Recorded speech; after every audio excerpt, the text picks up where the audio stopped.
Hey, what's up, guys? Today, a video on Myers-Briggs. This one was a request how to tell the difference between an INTJ and an INTP.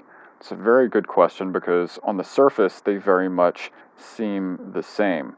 But under the surface, they actually couldn't be more different in terms of the foundations from which they operate, the sorts of things they appeal to in order to make arguments and to communicate and to, you know, uh, found their beliefs basically.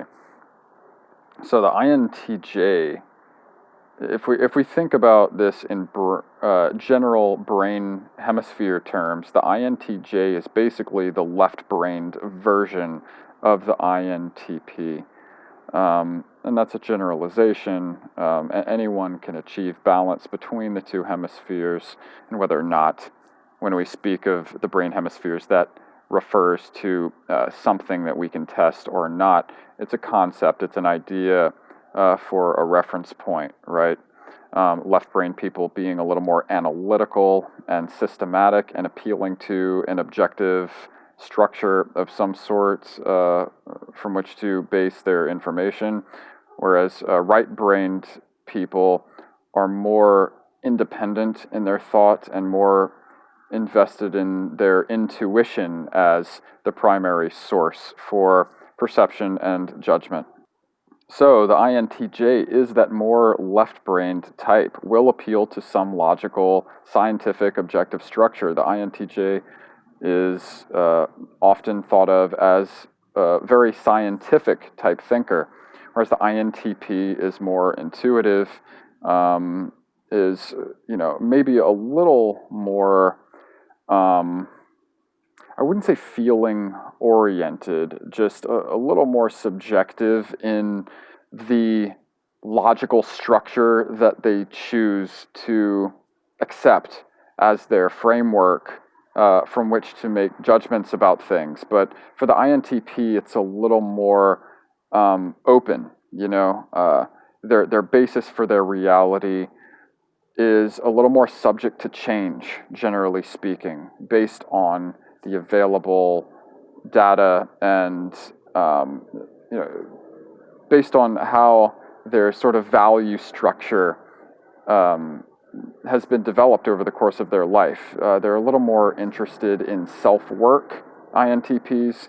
I think they're a little more introspective, and they tend to internalize things before making a judgment about it.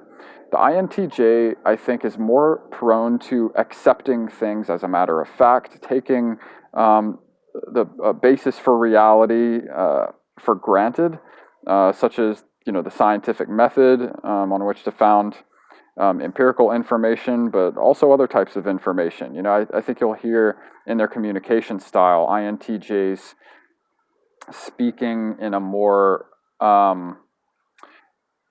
systematic way while appealing to maybe studies that they've read. Their source is external. Despite being an introvert, I think their source of judgment is more external.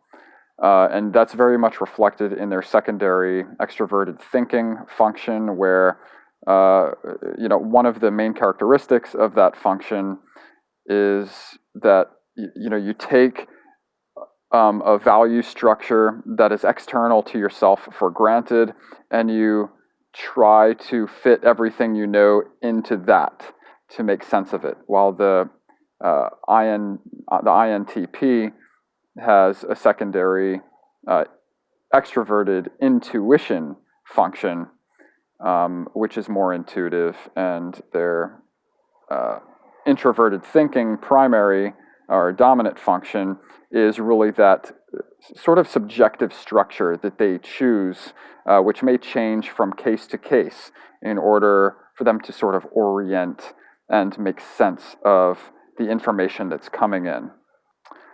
So the solutions that the INTJ and INTP produce could be very much the same. Answers that they come up with for questions may be very much the same, but the processes that they use to produce those solutions couldn't be more different. In fact, I think the INTJ and the INTP are really meant to complement each other, just like the two hemispheres of our brains are meant to complement each other. And when you could get an INTJ and an INTP to think and work together, that's a dangerous duo, perhaps the most dangerous duo I could imagine. So I hope this somewhat brief video on the differences between INTJs and INTPs is somewhat clear. Remember, on the surface and the solutions they produce seem very similar and often identical, but the processes they use to get there are very different.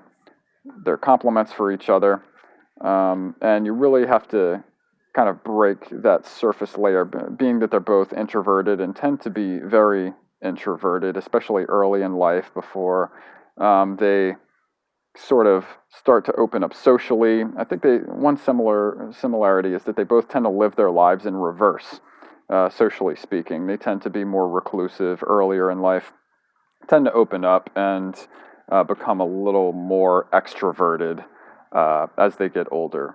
So you really have to crack both of them open a bit to understand the processes by which they come to their conclusions to really tell the difference. So anyway, hope you enjoyed the video. See you in the next one. Cheers.